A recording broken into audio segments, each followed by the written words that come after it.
لیکن کھانے سے پہلے مہمان نے ایک شرط رکھ دی, آپ کو بھی میرے ساتھ کھانا کھانا پڑے گا. اب حضرت ابو طلحہ پریشان ہو گئے, کھانا تھوڑا ہے, اگر یہ کھا لے گا تو میں بھوکا رہ جاؤں گا, اور اگر میں کھاؤں گا تو یہ بھوکا رہ جائے گا.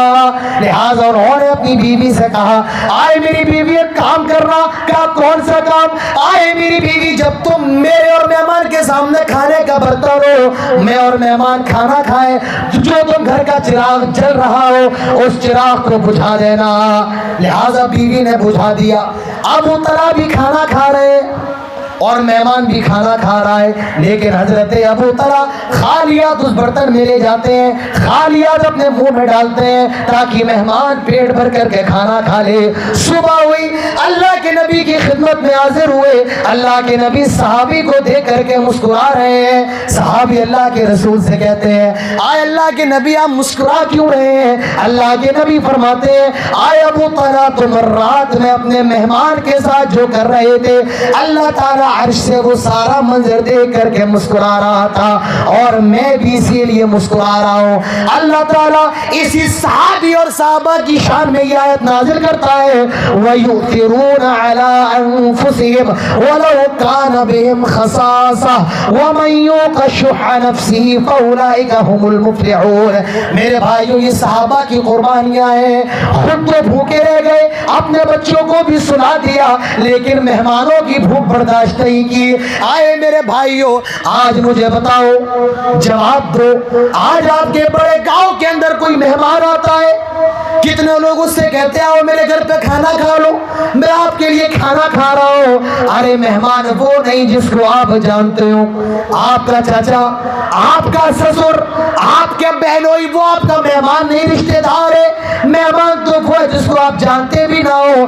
آپ کی مسجد میں کوئی سفیر آ جائے تو آپ اس کو کھانا کھلائیں, کیونکہ مہمان نوازی کرنا یہ پیارے رسول صلی اللہ علیہ وسلم نے اللہ پر ایمان رکھنے والے کے تعلق سے کہا ہے. آپ نے فرمایا, من کان یؤمن باللہ والیوم الآخر فلیکرم ضیفہ, جو آدمی اللہ پر ایمان رکھتا ہو, قیامت کے دن پر ایمان رکھتا ہو, وہ مہمان نوازی کرے. مہمان نوازی کرنا یہ انبیاء کا طریقہ ہے. حضرت ابراہیم کتنے بڑے مہمان نواز تھے, کتنے بڑے مہمان نواز. جو بھی آتا تھا پوچھتے نہیں تھے, آپ کو ٹھنڈا پلواؤں, ٹھنڈا پئیں گے آپ, کھانا کھلواؤں آپ کو, چائے پئیں گے, ہمارے اور آپ کی یہاں پوچھتے ہیں کھائیں گے آپ. اور بیچارے بہت سے لوگ منع بھی کرتے, نہیں میں کھا کے آیا ہوں. اللہ کے نبی فرماتے ہیں بھوک اور جھوٹ کو ایک ساتھ جمع نہ کرو. حضرت ابراہیم کی مہمان نوازی کا حال یہ تھا, هل أتاك حديث ضيف إبراهيم المكرمين إذ دخلوا عليه فقالوا سلاما. فرشتے انسانی شکل میں حضرت ابراہیم کے پاس آئے, دروازے پہ دستک دی, سلام کیا فرشتوں نے. حضرت ابراہیم نے جواب دیا, اپنے گھر لے کر کے آئے. فراغ الى اہلی فجاء بعجل سمین, اور ایک موٹا سا بچڑا ذبح کیا اور اپنے مہمان کے سامنے پیش کیا. یہ حضرت ابراہیم کی مہمان نوازی ہے. مسلمانوں, آج ہمارے اور آپ کے اندر مہمان نوازی کا جذبہ نہیں رہا. مہمان آتے ہیں, مسافر آتے ہیں, دو روٹی کے لیے پریشان رہتے ہیں, کاش کوئی دو روٹی کے لیے پوچھے. اللہ کے رسول کی سب سے پہلی تقریر جو آپ نے مدینہ میں کی, اللہ کے رسول کا سب سے پہلا خطاب جو عبداللہ بن سلام کہتے ہیں, میں نے سنا اور جس کو سن کر کے میں اسلام لایا, وہ کیا تھا؟ افشوا السلام, اے لوگوں سلام پھیلاؤ. واطعموا الطعام, کھانا کھلاؤ. وصلوا الارحام, رشتہ داریوں کو جوڑو. صلو باللیل والناس نیام, اور رات میں اٹھ کر کے نماز پڑھو جب پوری دنیا سوئی ہوئی ہوتی ہے. حضرت عبداللہ بن سلام کہتے ہیں میں یہ سن کر کے اسلام لے کر کے آ گیا, رسول نے کھانا کھلانے کا حکم دیا. میرے نبی کے صحابہ وہ تھے جو اپنی بھوک پر بھی دوسروں کی بھوک کو ترجیح دیتے تھے, جو اپنے بچوں کی بھوک کو قربان کرتے تھے, جو اپنے پیٹ کو قربان کرتے تھے. میرے بھائیوں, یہ صحابہ اکرام ہیں اور یہ ان کی قربانیاں ہیں, اور یہ چند حالات میں نے آپ کے سامنے رکھے ہیں.